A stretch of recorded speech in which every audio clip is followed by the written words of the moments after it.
et rends-nous capables de vivre dans cette dimension que tu nous veux. Merci pour ta bonté ce soir. Merci pour ton grand amour pour nous, car ce que tu veux s'accomplit certainement. Dans le nom de Jésus-Christ de Nazareth, nous disons Amen. Acclame le Seigneur de Seigneurs. Merci Jésus. Gloire te soit rendue. Tu as la possibilité de bénir celui qui est à tes côtés, parce que je crois que tu es un fils d'Abraham. Et quand tu dis des choses, cela arrive. Déclare quelque chose sur sa vie. Bénis-le encore et encore. Amen, amen. La nature des interventions de Dieu dans la délivrance. Permettez-moi de lire ce texte de la Bible. Nous allons nous mettre une fois pour toutes. Marc chapitre 9, le verset 5. L'évangile de Marc chapitre 9, le verset 5. Nous lisons la parole du Seigneur. Pierre, prenant la parole, dit à Jésus: Maître, il est bon que nous soyons ici. Dressons 3 tentes. Une pour toi, une pour Moïse et une pour Élie. Quelqu'un dit Amen. Amen. Que le Seigneur Dieu nous bénisse. Acclame le Seigneur de Seigneurs. Alléluia. Nous sommes à notre 5e jour de ce grand marathon. Et un rendez-vous de donner et de recevoir. Bien-aimés, nous sommes en train de parler de ce que Dieu est capable de faire. Pas ce qu'un homme a la capacité de faire dans notre vie, mais ici nous citons Dieu. Et nous avons parlé, nous avons insisté là-dessus parce que cette phrase doit normalement influencer votre vie depuis que vous avez reçu Jésus jusqu'au jour où vous allez quitter la terre. Dieu est un créateur. Il n'est pas un conservateur. Il est un créateur. Jusqu'aujourd'hui, Dieu a la qualité du créateur. C'est pourquoi je te dis, bien-aimé, il peut y arriver dans la vie que vous puissiez vivre quelque chose que personne n'a encore vécu. Là, c'est pour les gens qui ont l'habitude de dire: Seigneur, fais dans ma vie comme tu as fait dans la vie de Daniel. Mais s'il pouvait arriver que vous puissiez vivre quelque chose que personne n'a vécu, comment vous allez prier? Parce qu'il y a des choses même qui ne sont pas écrites dans la Bible, mais que les gens vivent au quotidien. Mais le bonheur, c'est que Dieu est là pour tout ce que nous pouvons vivre. J'aimerais d'abord parler de quelque chose avant de commencer. Là, j'aimerais donner un conseil à ceux qui ont l'habitude de prier de la sorte. Mais dites-moi un peu. Si vous citez certains stériles dans la Bible comme des Anne, d'Élisabeth, Rebecca, certainement il y a eu une première femme stérile dans la Bible, qui certainement par l'intervention de Dieu dans sa vie, certaines femmes pouvaient s'inspirer d'elle. Pour dire par exemple: fais dans ma vie comme tu as fait dans la vie de Anne. Élisabeth pouvait prier, dire à Dieu: Seigneur, ce que tu as fait avec Rebecca, fais-le avec moi. Mais il y a une première femme qu'on a présentée dans la Bible comme stérile. Vous la connaissez? La première femme qui est présentée dans la Bible comme stérile. C'est qui? Non, non. Sarah n'a jamais été la première femme stérile. Vous êtes d'accord avec moi? Sarah n'a jamais été la première femme à être stérile. Vous voyez, lorsque Dieu a créé Ève et Adam, La Bible dit après les avoir créés, il les a placés dans le jardin. Ils vivaient. Mais à un certain moment, Dieu a intervenu en disant, et l'Éternel le bénit, en disant, soyez féconds, multipliez la terre, remplissez-la. Maintenant, posez-vous la question de savoir, avant que Dieu dise à Ève, soyez féconds, elle était comment? La première femme dans la Bible stérile, c'était Ève. Mais dans son cas, par exemple, Ève va prier comment? Elle va dire à Dieu quoi? Fais dans ma vie comme tu as fait dans la vie de qui? Parce qu'elle est la première femme. C'est pour vous dire que Dieu est un créateur. Il n'est pas un conservateur. Il n'est pas obligé de faire dans ta vie comme il a fait dans la vie de David. Il n'est pas comme ça. Et bien aimé, plusieurs personnes aujourd'hui se retrouvent dans des problèmes qui ne trouvent pas de solutions. Ce n'est pas parce que Dieu n'est pas capable de le faire, mais parce que là où vous attendez Dieu, il n'est pas là-bas. Vous comprenez ce que je dis? C'est-à-dire il y a de ces femmes qui se disent que voilà, si je vais avoir un Samuel, il faut que j'aille prier au temple. Il faut que je sois debout. Là, vous êtes en train de prendre la vie de Anne et vous calquez ça sur vous. Mais vous verrez que tous les stériles de la Bible n'ont pas été visités de la même façon. Mais c'est le même Dieu. C'est comme ça que nous parlons d'un Dieu multidimensionnel. Il a la possibilité de faire ce qu'il veut et comment il le veut. Et quand vous vous approchez de Dieu, vous devez accepter sa dimension multidimensionnelle. Ce n'est pas à vous de déterminer comment Dieu va opérer, mais c'est à lui-même de savoir comment il va faire. Et lorsque vous lisez ce texte que nous venons de lire, vous allez vous rendre compte, le récit de la transfiguration de Jésus, c'est la vie de plusieurs chrétiens aujourd'hui. Qu'est-ce qui se passe? Jésus prend 3 de ses disciples. Il les conduisit sur une montagne. Là, Jésus-Christ fut transfiguré. Vous connaissez très bien l'histoire. Parce que je sais qu'ici, il y a le lecteur de la Bible. Il fut transfiguré devant eux. Et mais pendant qu'il était dans cette transfiguration, la Bible dit Élie et Moïse lui apparurent. D'accord? Et Jésus s'entretenait avec eux. Sa venue, il y a des grandes artères. Mais quand la Bible parle de tente, la tente c'est quelque chose qui limite quelqu'un. Vous comprenez ce que je dis? Et lorsque vous regardez le ministère de Moïse, vous allez vous rendre compte que c'était normal que Moïse soit dans une tente. Parce que la tente c'est quoi? L'espace est limité. Quand tu vas à gauche, tu vas à droite, devant et derrière, tu es bien limité. Lorsque vous voyez le ministère de Moïse, vous allez vous rendre compte que Moïse n'était pas un prophète multidimensionnel. Même Élie n'était pas un prophète multidimensionnel.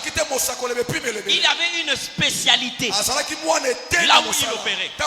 Et dans la vie de Moïse, c'était le bâton. Premièrement, lorsqu'il est devant le buisson ardent, Dieu lui pose la question, qu'est-ce que tu as dans ta main? Son bâton. Dieu lui dit, jette le bâton. Il a jeté le bâton. Devant Pharaon, la Bible dit, l'Éternel lui ordonna de jeter le bâton. Il a jeté le bâton. Pour frapper les eaux du Nil, l'Éternel lui demanda de frapper le bâton. Il a frappé le bâton. C'est pas ça. Lorsqu'ils sont sortis devant la mer Rouge, l'Éternel lui demanda de soulever le bâton. Il a soulevé le bâton. La mer Rouge s'est divisée en deux. Ils sont entrés dans le désert. Là où ils sont dans le désert, là où il y avait une pénurie d'eau, Moïse a utilisé les bâtons pour frapper le rocher. L'eau a jailli. C'est normal. Lorsque Moïse arrive devant ses ennemis, des Amalécites, il dit à Josué, choisis les hommes, va combattre Amalek. Moi je serai sur la montagne avec le bâton de l'Éternel dans ma main. Vous comprenez ce que je dis? Lorsque vous regardez la vie de Moïse, vous vous rendez compte que bien aimé, il Il n'y a que le bâton. Lorsqu'il y a un problème, Dieu ne fait intervenir que le bâton. Donc c'est normal qu'on construise une tente pour Moïse. Parce qu'il est connu comme étant le prophète qui utilise le bâton. Prenez la vie d'Élie. Vous allez vous rendre compte. Il était appelé le prophète du feu. Pourquoi? Parce que lorsqu'il était devant le 50 premiers troupes des soldats, il a invoqué le feu. Le feu est descendu. Le deuxième 50 troupes, donc la deuxième troupe de 50, il a encore invoqué le feu. Le feu est descendu. Lorsqu'il était devant les 450 prophètes de Baal, il a invoqué le feu. Le feu est descendu. Donc c'est comme si dans le ministère d'Élie, Dieu est une spécialité qui est vue comme étant le Dieu de feu. Mais un jour, Dieu lui a fait savoir que je ne suis pas un feu seulement. Parce que quand il dit à Élie, viens devant la fente du rocher, moi je te rencontrerai et je te parlerai. Élie était debout, il attendait Dieu. Mais la Bible dit, il y eut un feu qui dévorait même les montagnes. Mais l'Éternel n'était pas là. Le feu, mais Dieu n'était pas à l'intérieur. Il y a eu le vent, Dieu n'était pas à l'intérieur. Un tremblement de terre, Dieu n'était pas à l'intérieur. Mais il y a eu un bruit doux et léger. C'est là où Élie a trouvé Dieu. Dieu commençait déjà à lui faire savoir que fais attention, je ne suis pas un Dieu qui se manifeste seulement dans le feu. Donc pour ces deux prophètes-là, moi je suis d'accord qu'on puisse leur construire des tentes. Parce que leur dimension d'opération est connue. Mais quand nous prenons le troisième, qui ne peut pas être compté parmi les hommes, il s'agit de Jésus-Christ. Écoutez-moi très bien. Je prends seulement un seul élément. Un seul élément. Comment est-ce que certaines personnes ont été butées devant l'eau? Comment est-ce que Dieu a opéré? Comment Dieu a opéré? Tous les aveugles n'ont pas été guéris de la même façon. C'est-à-dire le problème qui te dérange, c'est que toi tu veux que Dieu intervienne dans ta vie tel que l'autre a témoigné par rapport à son cas. Non. Dieu n'est pas comme ça. Il n'est pas comme ça. Toi, l'intervention de Dieu ne vous atteint pas. Ce n'est pas que Dieu n'est pas puissant, mais parce que vous n'êtes pas là où le Seigneur a voulu que vous soyez. Je vais vous parler de quelque chose. Vous savez bien aimé, à un certain moment, Abraham s'est retrouvé sur la terre que Dieu lui avait promis. Mais il n'avait même pas quelque part là où il pouvait poser ses pieds. Vous avez déjà lu ça? Hein? Vous savez le problème c'est quoi? Pendant que Dieu promet à Abraham la nation, mais Abraham est en train de chercher un lopin de terre, là où il va dresser ses tentes. Et lorsque vous lisez les Actes des Apôtres, la Bible dit, Dieu ne lui a pas donné quelque part là où il pouvait poser la plante de ses pieds. Parce que dans la pensée de Dieu, il pense la nation, mais dans la tête d'Abraham, il cherche une parcelle. Tu vois comment est-ce que quelquefois tu collabores avec Dieu? Bien aimé, tous ceux qui ont des problèmes ne vont pas emprunter le même chemin pour avoir la solution à ces problèmes-là. Il y a des gens qui ont eu à prier pour avoir des solutions. Il y a eu des gens qui ont sacrifié pour avoir les mêmes solutions. Il y a des gens qui ont eu à servir le serviteur pour avoir les mêmes solutions. Regardez dans la Bible, vous allez voir. Mais je parle ici d'un seul cas pour vous montrer un Dieu multidimensionnel. Qu'est-ce qu'il fait? Il y a eu un moment où les gens étaient butés à l'eau. L'eau était devenue un obstacle. Mais quand vous lisez toute la Bible, vous allez voir que Dieu a eu à vaincre cet obstacle-là. Mais pas de la même manière. Premièrement, lorsque vous lisez dans les livres de Genèse, la terre était butée à ces problèmes-là. La Bible dit l'eau était sur toute la surface de la terre. Donc même l'eau couvrait le sol. Mais comment Dieu a opéré? Dieu a parlé à l'eau. Il a demandé à l'eau, rassemble rassemble-toi en un seul endroit. L'eau s'est retirée et la terre a apparu. L'Éternel a parlé. Mais bien aimé, lorsque quelqu'un se retrouve devant l'eau, n'attends pas que l'Éternel parle à la mer. N'attends pas que l'Éternel parle à l'eau. Il va opérer autrement. Parce que dans la même Bible, lorsque le peuple d'Israël, sous la conduite de Moïse, s'est buté au problème de la mer Rouge. Ils étaient devant la mer Rouge. Il n'y avait pas de passage. L'Éternel n'a pas parlé à l'eau. Mais pourtant c'est de l'eau. La Bible dit, Dieu dit à Moïse, lève ton bâton. Il a levé le bâton et l'eau s'est séparée en deux. Le peuple d'Israël est passé. Vous comprenez ce que je dis?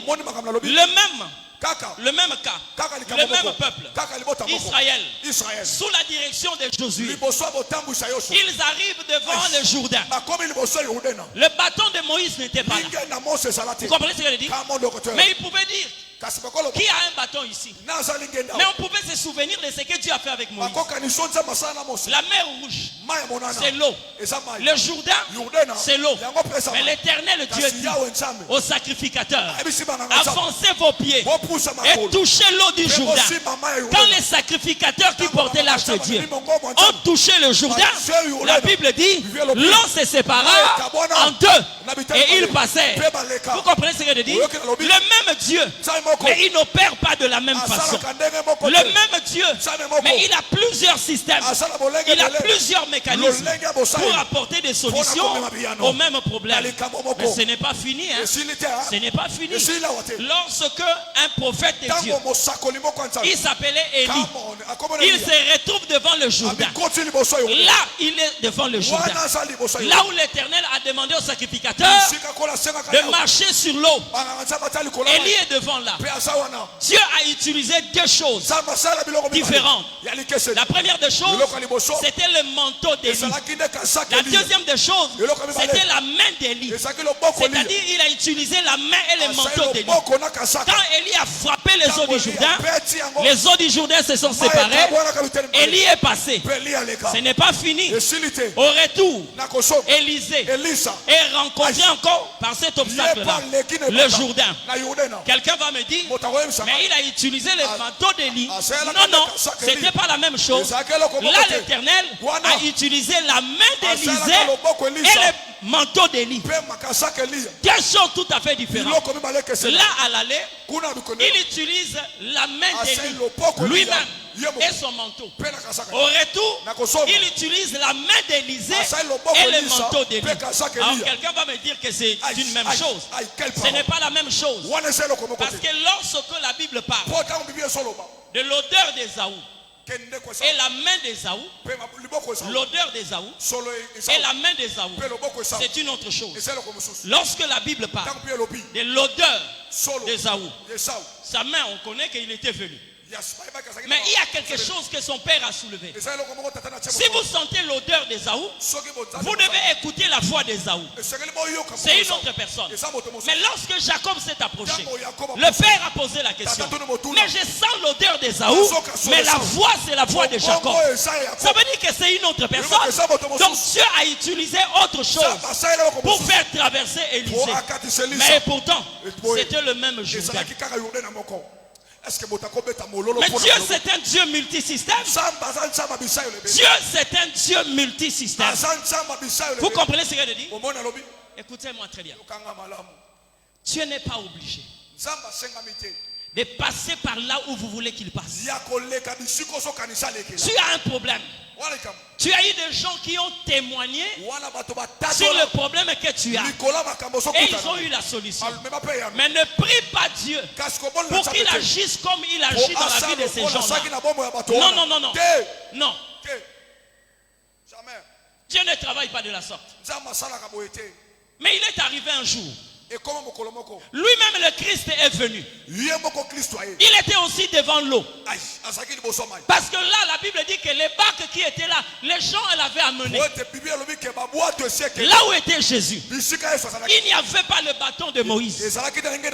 Le Dieu que tu pries là, c'est un Dieu multidimensionnel. À un certain moment, tu attends qu'il traverse. Tu te fasses traverser en séparant l'eau. Oh, Dieu t'attend que tu traverses à pied sec. Que tu marches comme Jésus a marché sur l'eau. Bien aimé, dans la Bible, j'ai trouvé un Dieu qui a marché sur l'eau, mais j'ai trouvé aussi un homme qui a marché sur l'eau. Est-ce que mon tongo a l'expérience ou non? Oh là là, quelle parole! On n'est pas obligé de vivre seulement ce que le Seigneur Dieu a révélé dans la Bible. On n'est pas obligé. Notre Dieu crée du jour au quotidien. Notre Dieu travaille chaque jour. Jésus a dit, mon Père agit jusqu'à présent. Moi aussi j'agis. Moi aussi j'agis. Alléluia. Il travaille. Même là où il n'y avait pas une prévision, l'Éternel travaille. Bien aimé, quand vous regardez le menu que présente Ésaïe, c'est le prophète qui a révélé le ministère de Jésus avec des détails. Mais il dit, l'Esprit du Seigneur est sur moi. Il m'a oint pour annoncer la bonne nouvelle, proclamer une année de liberté, ouvrir les yeux des aveugles, libérer les captifs. Tout ce que vous voyez là, Jésus l'a fait. Mais quand Jésus est venu dans son ministère, il n'a pas trouvé que des pauvres qui avaient besoin de la bonne nouvelle. Il n'a pas trouvé que les aveugles. Il n'a pas trouvé que des captifs. Mais il a trouvé aussi des cadavres. Mais là, dans la prophétie d'Ésaïe, ça n'existait pas. Si Dieu était limité, il allait se limiter là où Ésaïe s'est arrêté. Je vais vous dire encore autre chose. Lorsque Jésus est venu, il a été envoyé d'abord pour le peuple juif. Qu'est-ce que Jésus est allé faire de l'autre côté de la mer du Gadara? De l'autre côté du fleuve de Tibériade. Qu'est-ce qu'il est allé faire là? Qu'est-ce qu'il est allé faire? Puisque en Israël, on n'élevait pas les porcs. On considérait le pourceau comme étant une espèce impure. Les Juifs n'élevaient pas les pourceaux. Non, non. Lorsque vous voyez Jésus, avec ceux-là qui élèvent le porc, il était sur une terre étrangère. Qu'est-ce que Jésus est allé faire là-bas? Alléluia. Qu'est-ce que Jésus est allé faire? J'ai encore vu une femme qui a crié, fils de David, aie pitié de moi. Or, ce qu'elle dit là, certainement elle a entendu une personne le dire. Cette personne c'est qui? C'est Bartimée. D'accord? C'est Bartimée. Fils de David, je te parle de cette copie-là. Cette vie qui te pousse à copier des choses sans pour autant comprendre avec qui tu es en train de fonctionner. Bartimée a crié, fils de David, aie pitié de moi. Jésus s'est arrêté et il a demandé qu'on l'amène Bartimée. Quand on l'a amené Bartimée, il a guéri Bartimée. Et la femme syro-phénicienne, on dit déjà femme syro-phénicienne, fils de David, aie pitié de moi. Elle était en train de s'inspirer de qui? De Bartimée certainement. Mais Jésus s'arrête. Il dit à cette femme, j'ai été envoyé qu'aux brebis perdues de la maison d'Israël. Vous voyez ce verset là? Beaucoup de gens qui sont dans des religions noires utilisent ça pour dire que Jésus n'est pas le Dieu de noir. Lui-même a bien parlé. J'ai été envoyé comme brebis perdu de la maison d'Israël. Nous le pardonnons parce qu'ils n'ont pas la révélation de Dieu. Le problème c'est quoi? Bartimée est un juif. On est d'accord? Lorsqu'il appelle Jésus fils de David, il reconnaît en Jésus l'héritage de David en tant que roi. Ça va, non? Donc si lui l'appelle Jésus fils de David, David était roi d'Israël. C'est leur héritage. Mais quand on dit déjà une une femme syro-phénicienne. Il y a la Syrie et la Phénicie. David n'était pas roi de la Syrie. Il n'était pas roi de la Phénicie. Et quand tu invoques Jésus dans sa qualité de fils de David, il te répond: j'ai été envoyé au brebis perdu de la maison d'Israël. Parce que David était le roi d'Israël. Or la femme voulait seulement s'inspirer de Matthieu. Matthieu dit: généalogie de Jésus, fils de David et fils d'Abraham. Or c'est Abraham qui est la bénédiction de Dieu pour l'humanité et David est la bénédiction de Dieu pour Israël. Donc si la femme allait dire fils d'Abraham, aie pitié de moi, Jésus allait s'arrêter. Vous avez l'habitude de copier certaines choses sans pour autant comprendre qu'est-ce qui est caché là-dedans. Dieu n'est pas obligé. Il n'est pas obligé de passer par toi. Écoutez bien aimé. Je connais une servante, c'est la femme d'un pasteur. Vous savez, à un certain moment, Dieu peut pousser à ce que les choses s'empirent dans votre vie. Parce qu'il sait ce qu'il est en train de faire. Elle avait un problème de stérilité. Mais qu'est-ce qui s'est passé avec des multiples problèmes qu'elle avait? Elle avait perdu ses deux trompes. Heureusement, ce n'était pas la femme d'aller vers l'homme. Mais c'est l'homme qui est allé vers la femme. Il dit: ma soeur, moi je te veux aux femmes. La raison de ses refus, ce n'était pas que l'homme n'était pas beau. Mais la femme savait qu'elle avait un problème. Elle a refusé catégoriquement. Et lorsque l'homme force la main, la femme se retrouve quelque part en train de pleurer. Elle regrette. Est-ce que je peux avouer une telle chose à un homme?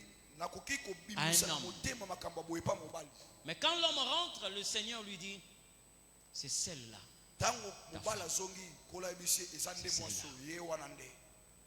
Un jour, elle était tellement embêtée. Elle dit à l'homme: pourquoi est-ce que tu me fais autant de pression? Parce que je sais que c'est toi, ma femme. D'où vient cette assurance-là? Il lui dit: non seulement que je t'ai aimé, mais j'ai cette confirmation de Dieu que c'est toi mon épouse.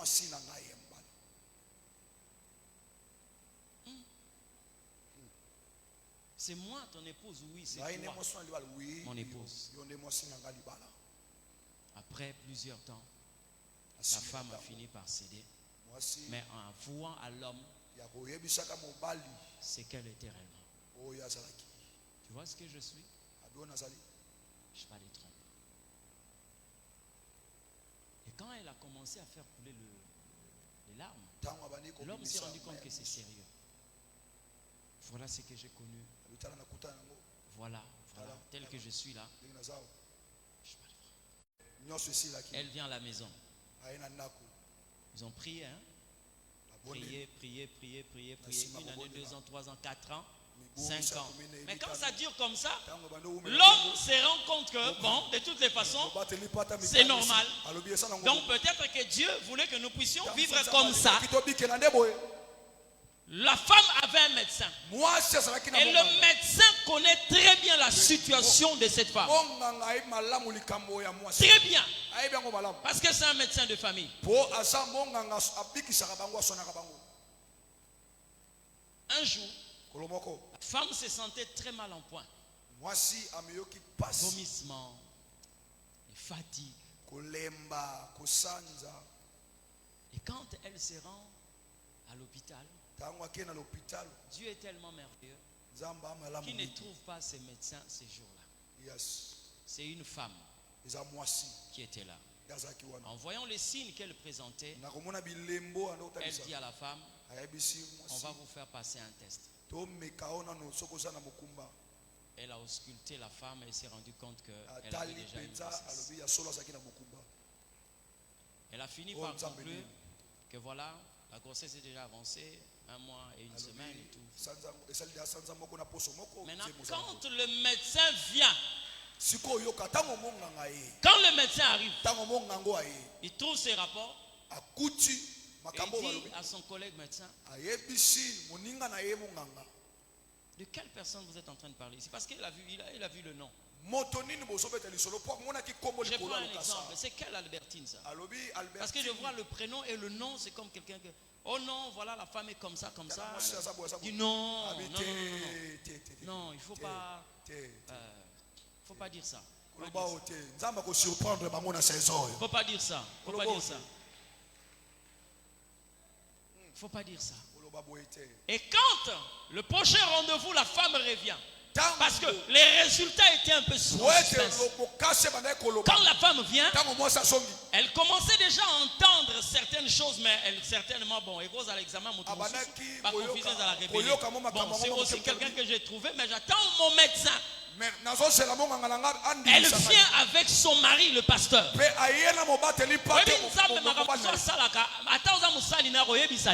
bien. Il ne te dit pas. Et il arrive là avec sa femme. Et le médecin demande une échographie. Est-ce que ça c'est un problème de kyste, de myome ou comment là? Le médecin est en train de chercher une échographie. Là à l'intérieur, la femme lui dit: j'ai fait des examens et la femme est enceinte. Ça fait 5 semaines, donc 1 mois et 1 semaine. Elle est enceinte. Moi je vais confirmer par une échographie. Ils sont allés faire l'échographie. L'échographie montre. Écoutez-moi, moi je suis passé par là, par la médecine avant de venir dans cette chose. Lorsque vous regardez la femme, son intérieur, c'est comme une personne qui tient 2 choses comme ça. Donc 2 trompes qui sont comme ça, comme des bras. D'accord. Très bien. Maintenant, le cliché de la femme sort. Mais ça sort comme quelqu'un qui n'a pas de bras. Effectivement, parce que les trompes ont été coupées. Mais à l'intérieur, il y a un fœtus. Il est venu d'où? Il est venu d'où? Dieu voulait leur faire savoir que ce ne sont pas les ovaires qui produisent des ovules, mais par la parole de l'Éternel Dieu, il peut créer des ovules sans passer par les ovaires. L'Éternel est un Dieu multidimensionnel. Il n'a pas encore fini. S'il a commencé avec des femmes stériles, mais il atteint aussi la dimension des femmes qui n'ont pas de trompes. Des femmes qui n'ont pas de trompes. Dieu est capable de le faire. Là où tu m'entends là, laisse-moi te dire, si c'est l'eau, sache-le bien que tu vas traverser. La manière de traverser, il n'y a que Dieu qui maîtrise ça. Il n'y a que Dieu qui maîtrise ça. Nous sommes dans une génération où on n'a pas besoin du bâton de Moïse. On n'a pas besoin du manteau d'Élie. Il a travaillé avec Dieu. On n'a pas besoin du poisson de Jonas. Dieu ouvrira le ciel. Alléluia. Si le ciel est fermé, Dieu ouvrira même le sous-sol. Parce que c'est un Dieu, il va te surprendre. Par là où il va passer, tu ne comprends pas. Vous comprenez ce que je dis? Pasteur. Tu vois, moi je suis un pasteur. Moi je suis pasteur. Mais j'ai vu une dimension de miracle que je n'ai jamais lu dans la Bible. Cet homme dont je suis en train de parler ici faisait partir aujourd'hui perd son âme parce qu'il n'est plus en vie. Mais sa femme est là. Amen. Yes. Cet homme était dans l'église. Il a eu des problèmes dans son travail. Dieu lui a fait savoir que tu vas traverser une période de désert. Même moi je serai avec toi. Amen. J'ai prié beaucoup de fois avec cet homme. Sa fille était malade. Il avait des jumeaux. Mais avant ces jumeaux-là, il y avait une fille. C'est cette fille-là. Elle était malade. Alors malade. Une semaine, elle tombe malade. Après 2 semaines, elle tombe malade. On prie pour elle. Après 3 semaines, elle tombe malade. Qu'est-ce que Dieu veut nous enseigner? Toujours dans son désert, une nuit, il est en train de voir une personne qui vient. Ce que je vous dis là, Dieu est témoin. Sa femme est encore là. Non, elle est encore là. Dans le songe, l'homme là, il voit une personne qui vient, qui lui pose la question: pourquoi est-ce que tu t'inquiètes? Il dit à la personne: quand je vois ma fille, je me pose la question, pourquoi je souffre tant? Si c'était une maladie, pourquoi Dieu ne me l'a pas donné? Mais un enfant comme ça, une victime comme ça, elle ne peut pas faire 2 mois sans tomber malade. Une fille maladive. Et cet homme-là lui dit: viens, prends cette feuille. Il dit: je vois une plante. Tu vois cette feuille, cette plante, prends la feuille là, tu vas appliquer sur ta fille. Maintenant, elle dans le songe, elle s'est dit, il s'est dit plutôt, peut-être que je vais oublier, mais il faut que je voie très bien cette plante. Quand il dit peut-être que je vais oublier, la personne lui dit: pour ne pas que tu oublies, alors coupe une feuille. Il a coupé la feuille, il a gardé dans sa main. Après, ce songe-là est fini. Mais il a continué à dormir. Le matin, il s'élève. Le matin, comme ça là, il s'élève. Et sa femme était là en train. Il dit: pasteur, c'est parce que maman passe à bouger bilo rondé en la mousakinga. Et quand je me réveille, je n'avais pas le songe en tête. Mais j'ai voulu prendre une position, mais je me rends compte qu'on dirait que j'ai quelque chose dans la main. Quand il ouvre la main, il trouve la feuille qu'il avait pris en songe. Dans le songe, frère, ne blague pas avec Dieu.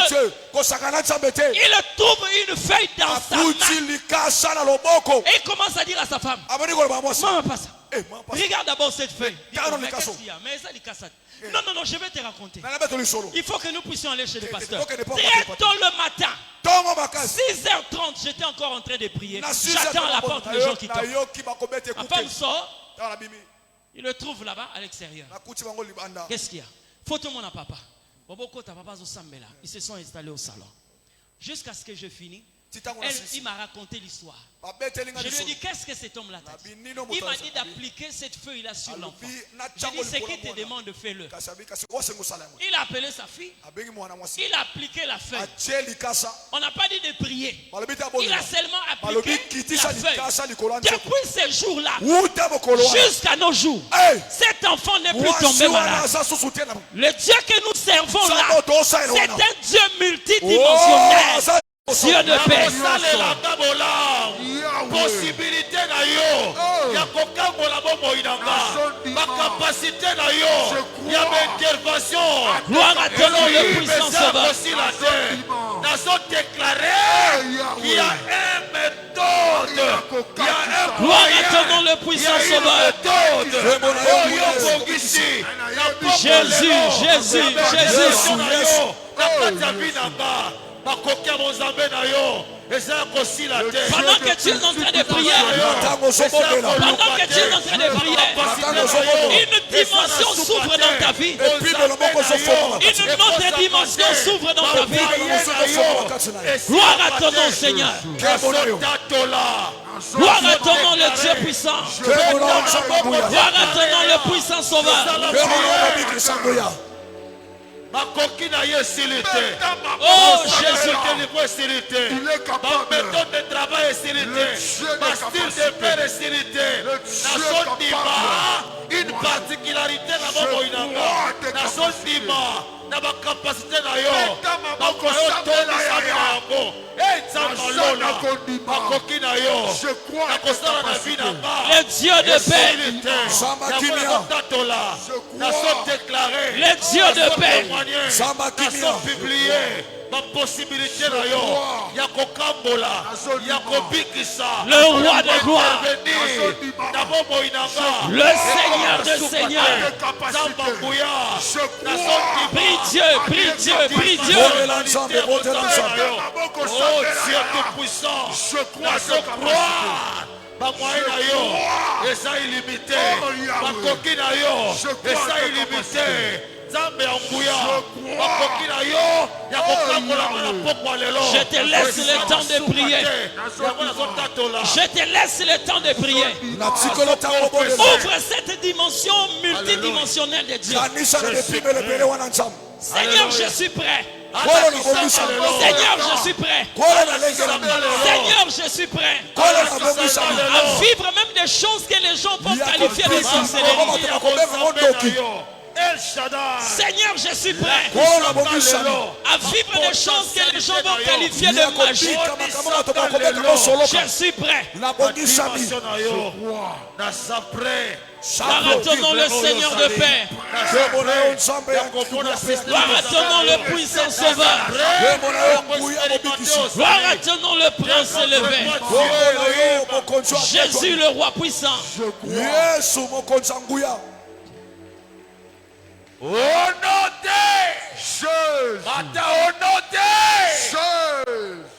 Je t'ai demandé de prier. Je prierai pour toi que le vendredi. Mais ces temps-ci, tu vas prier. Tu vas prier.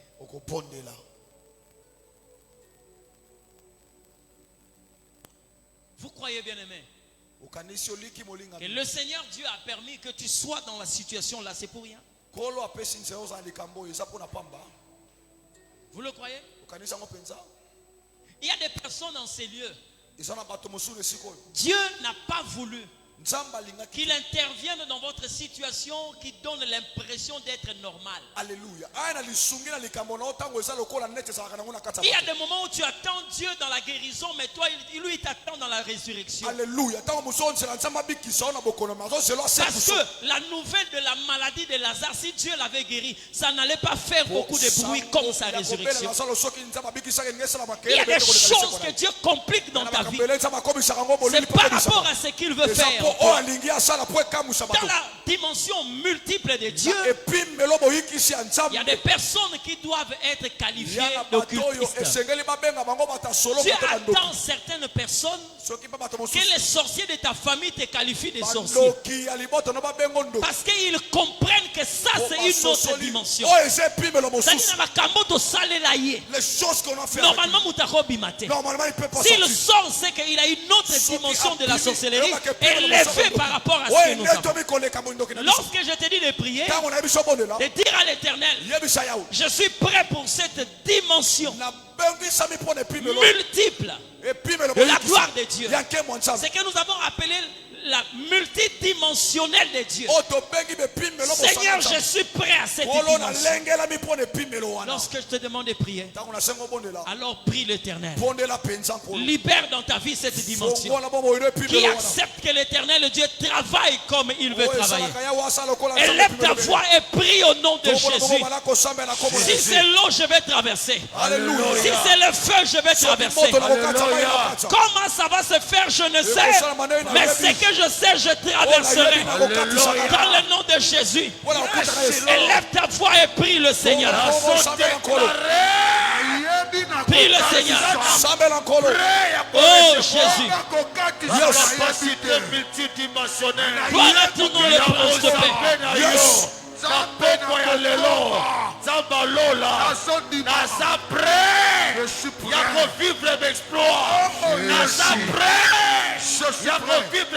Les années passées, ça n'avait pas marché.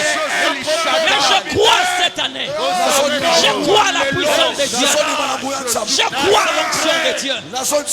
Je crois que cette année, tu vas opérer. Même s'il y a 10 ans, ça n'a pas marché. Et je crois cette année. Gloire à ton nom, Jésus. Je crois. Ata moto na kokatisa. Je crois. Ate pale na koleka. Gloire à ton nom, le prince de paix. Gloire à ton nom, le puissant sauveur.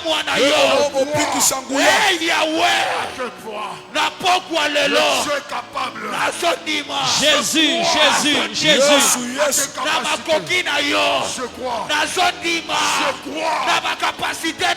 ton nom, le prince de paix. Je crois.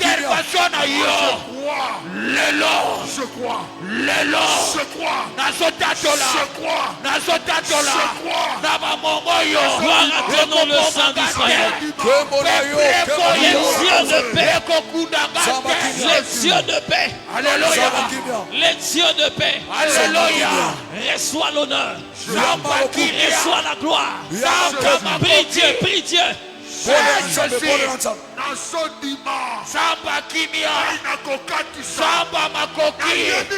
à ton nom, le Seigneur de Seigneurs. Jésus. Jésus, les besoins marchent.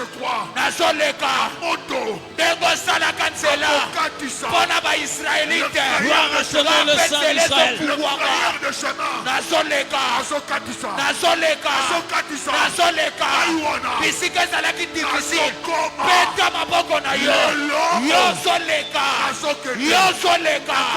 Oye poma bato, yoko poma yote, oye tumba bato, yoko tumba yote, peta maboko na yo, bato déclaré, citation wana, yoko poma yote, épreuve wana, yoko poma yote, lelo, Gloire à ton nom, le prince de paix. Gloire à ton nom, le puissant vainqueur. Gloire à toi, Jésus. Gloire à toi, le Seigneur de paix. Alléluia. Alléluia.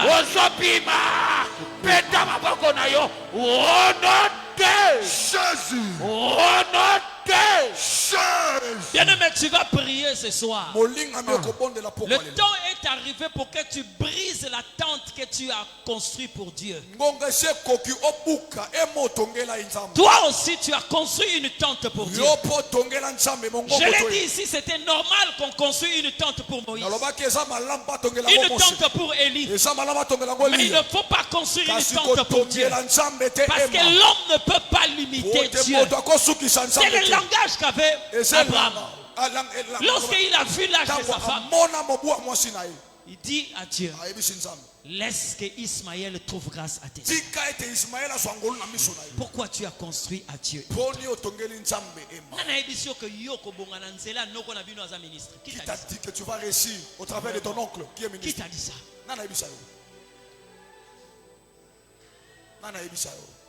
Qui t'a dit ça?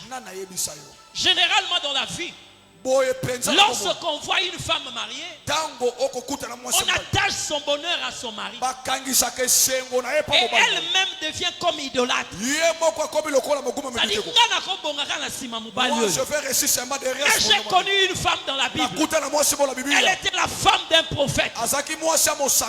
Pendant que les prophètes étaient là, cette famille vivait des dettes. Mais Dieu a regardé cette femme. Il a laissé une dette. Élisée lui pose la question. Il n'a pas dit qu'est-ce que ton mari a laissé. Mais il a posé la question, qu'est-ce que tu as? Toi, qu'est-ce que tu as? Je parle à une femme ce soir. Tu vas atteindre le bonheur. Ce n'est pas par le mari. Tu resteras une femme soumise. Mais le temps est arrivé pour que tu voles de tes propres ailes. Et l'Éternel Dieu te montrera qu'il ne faut pas lui construire une tente. Alors tu vas commencer à briser cette tente-là. Commence à briser cette tente. Commence à briser cette tente. Au nom de Jésus. Je préfère construire pour Moïse. le nom de Jésus.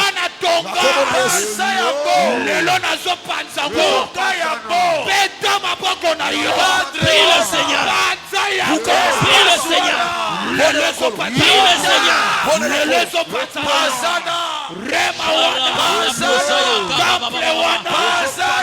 Les cieux multidimensionnels. Gloire à ton le Seigneur des Seigneurs. Gloire à ton le Dieu puissant.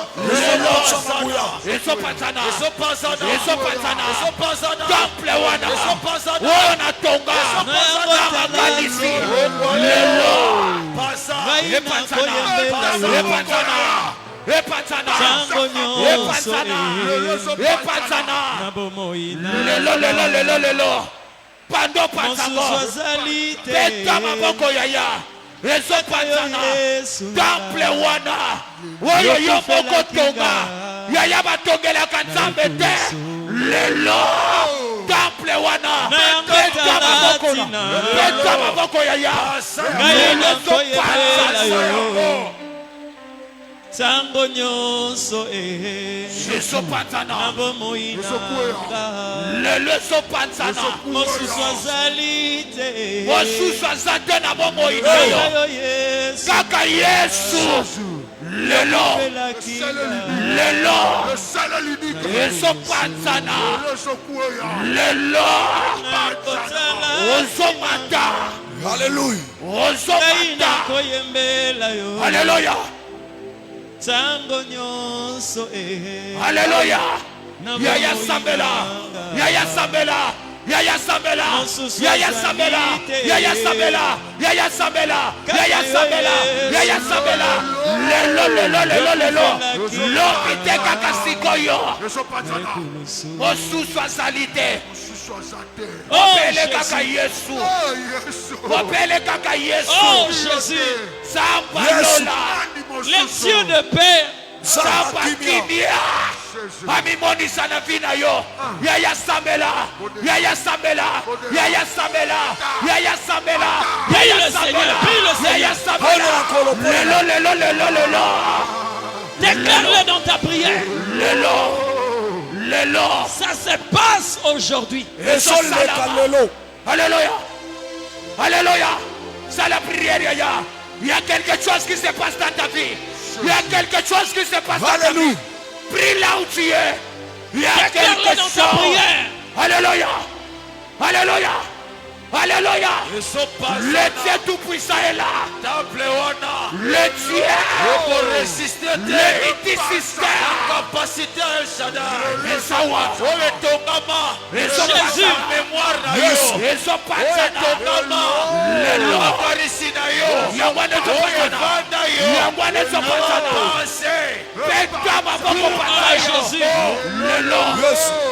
Jésus. Gloire à Jésus. Alléluia. Alléluia. Alléluia.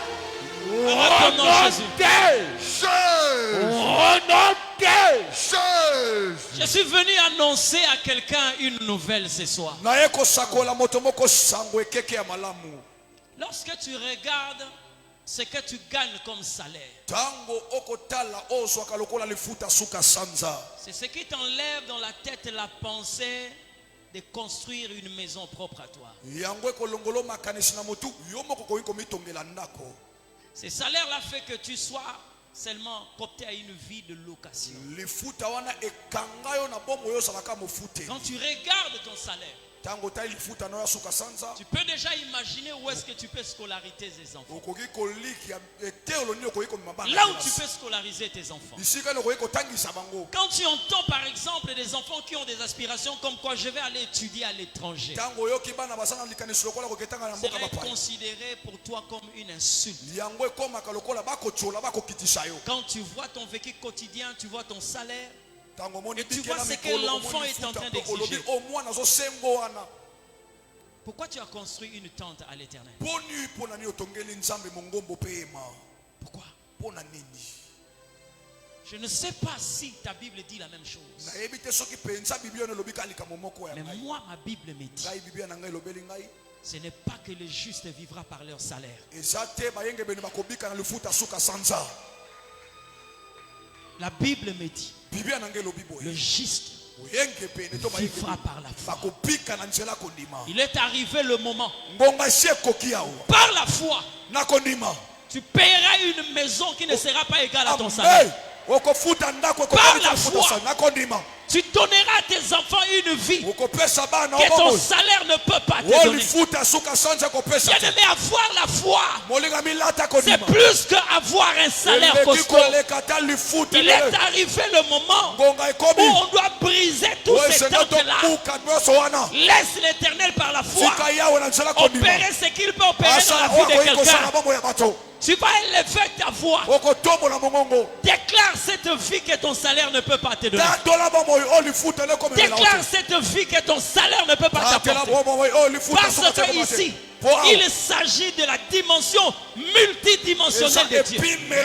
Et lève ta voix, commence à prier. Je te fixe un rendez-vous pour la fin de ce mois. Je te fixe un rendez-vous pour avant la fin de cette année. Tu comprendras que Dieu n'est pas un homme. Il ne passe pas là où tu veux qu'il passe. Il arrivera là où tu crois que tu ne peux pas arriver. Et lève ta voix, commence à prier. Dans le nom de Jésus. Bisika salaire n'a limité. Alléluia. Nazokoma. El Shaddai. Nazokoma. Yatola.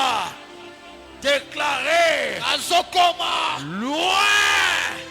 Tatola. Yadotatolango. Yozokoma. Kota la salaire na yote. Kota la ba moyen na yote. Lelo. Zamba zokomisa yo. Okotomba. Le juste vivra par la foi. Nansela kondima na yo. Okotomba. Nansela kondima